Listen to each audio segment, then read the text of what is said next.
Como vai, meu povo? Tudo bem, meus amigos? Tudo bem, minhas amigas? Saudade de vocês.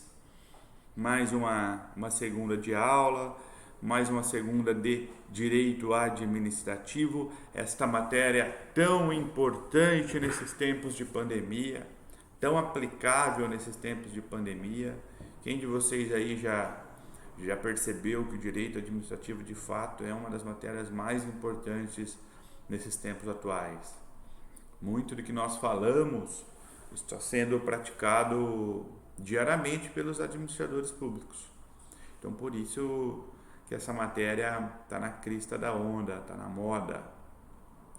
Hoje, meu povo, nós vamos falar sobre poderes administrativos, ou seja, nós vamos falar sobre os instrumentos de trabalho da administração pública. Tá?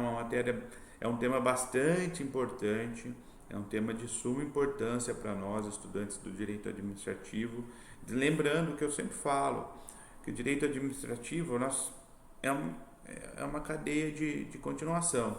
É, a gente tem que ter todos os conhecimentos que nós já adquirimos para poder ir aplicando esses conhecimentos a cada tema novo. Então, vocês vão ver que nós vamos se utilizar de vários conceitos, vários entendimentos que nós já adquirimos, porque eles se complementam. E isso é legal, faz a gente relembrar de algumas coisas, é bastante interessante. Tá? Então, hoje nós vamos falar inicialmente sobre poderes administrativos, tá bem? Vamos só dar uma relembrada no que nós vimos na aula passada. Nós falamos sobre as formas de extinção do ato administrativo. Vou focar nas três principais aqui: anulação, revogação e cassação. A anulação é quando o ato é extinto, pois ele já nasceu inválido, ele já nasceu ilegal, ele já nasceu em desacordo com a lei. Então, este ato vai ser anulado. Essa anulação ela pode ocorrer tanto pela própria administração pública, como pelo Poder Judiciário. Isso é uma situação bastante importante, porque diferentemente da revogação e da cassação, que só pode ser praticada pela própria administração pública, a anulação ela também pode ocorrer pelo Poder Judiciário, sistema inglês, né?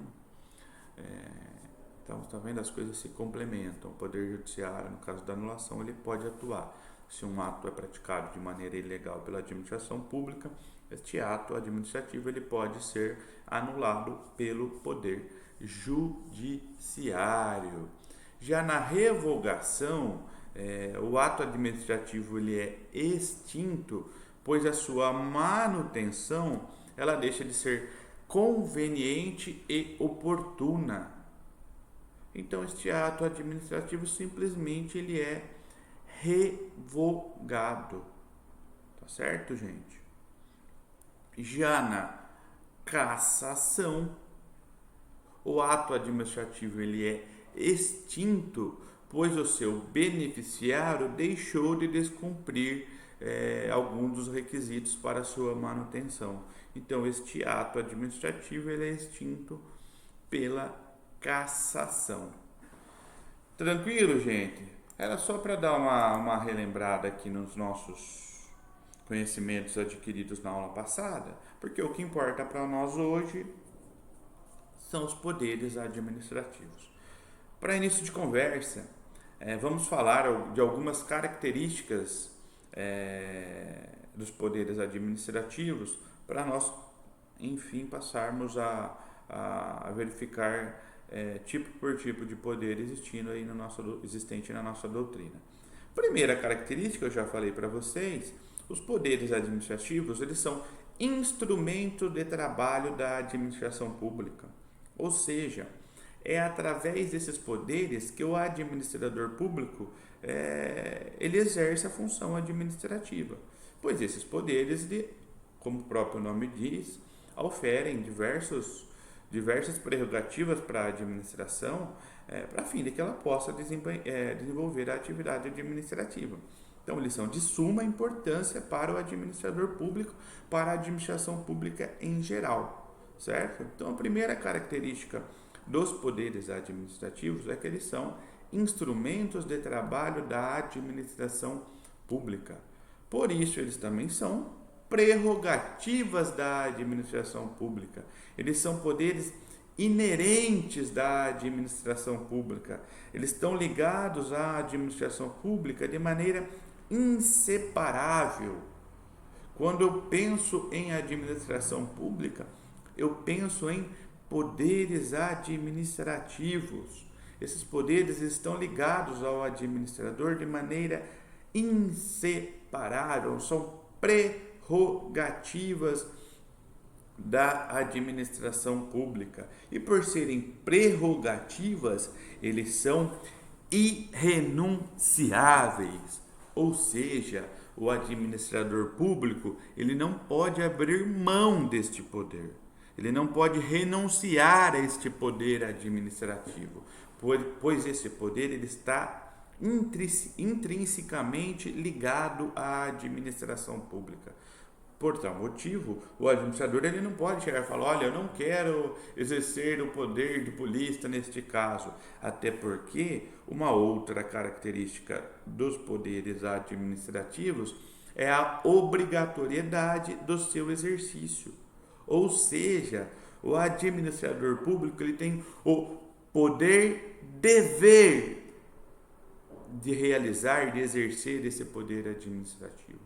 Poder, dever. A lei determina que ele exerça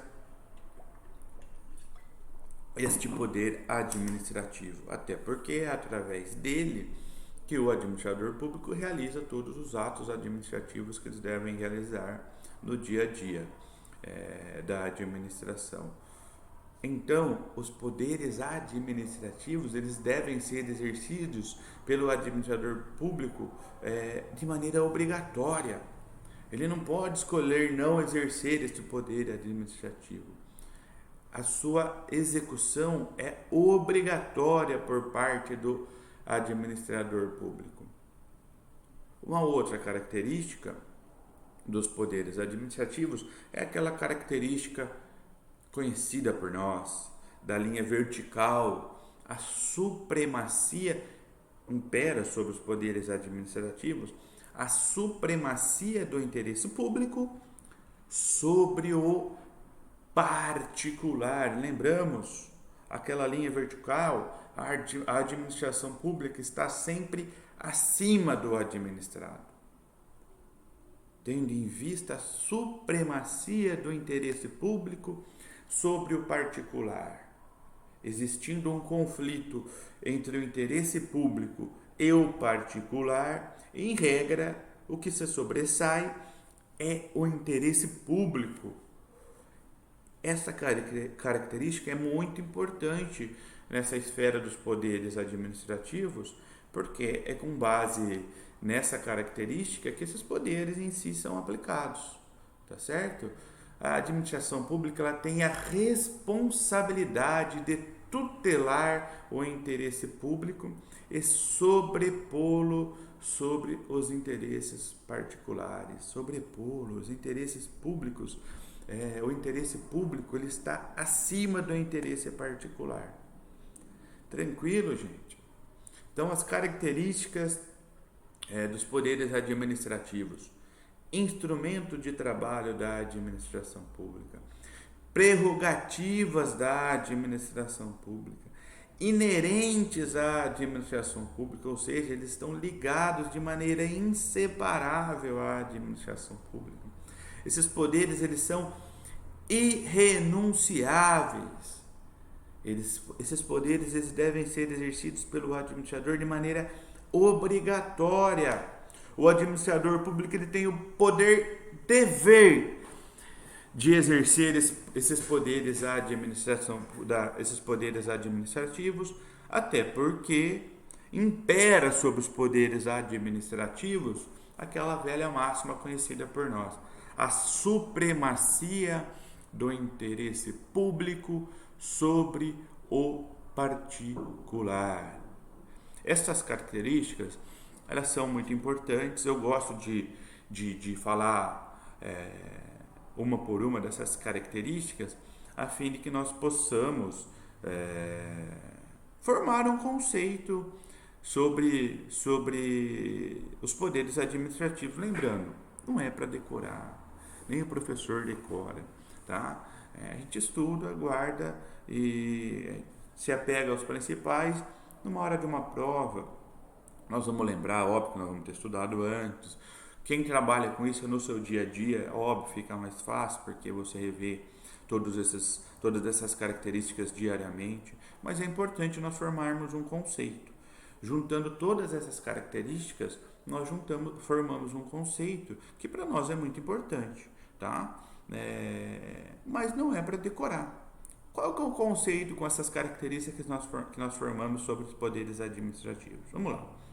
Os poderes administrativos são inerentes à administração pública e possuem caráter instrumental, ou seja, lembra que nós falamos?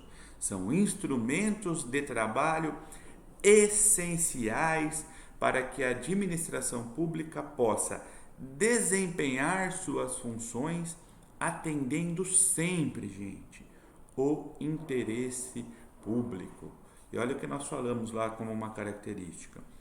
Os poderes administrativos são verdadeiros poderes deveres, pois a administração pública, ela tem a obrigação de exercê-los. Ela não tem a escolha de não exercer, ela tem o dever de exercer esses poderes administrativos, a fim de que ela possa desempenhar as funções para a qual ela existe.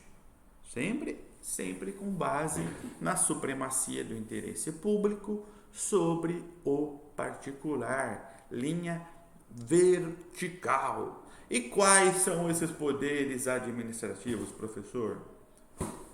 Nós já estudamos vários conceitos que nos vão ajudar muito no estudo dos poderes, tá? Não é difícil.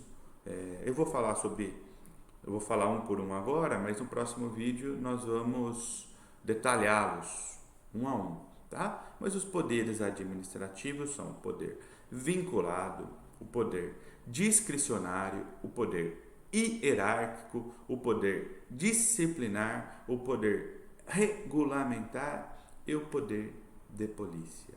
Vamos relembrar de novo? Vinculado, discricionário, hierárquico, disciplinar, regulamentar e de polícia. Tá bom? No próximo vídeo nós começamos a falar de um a um e bola pra frente, gente. Um abraço.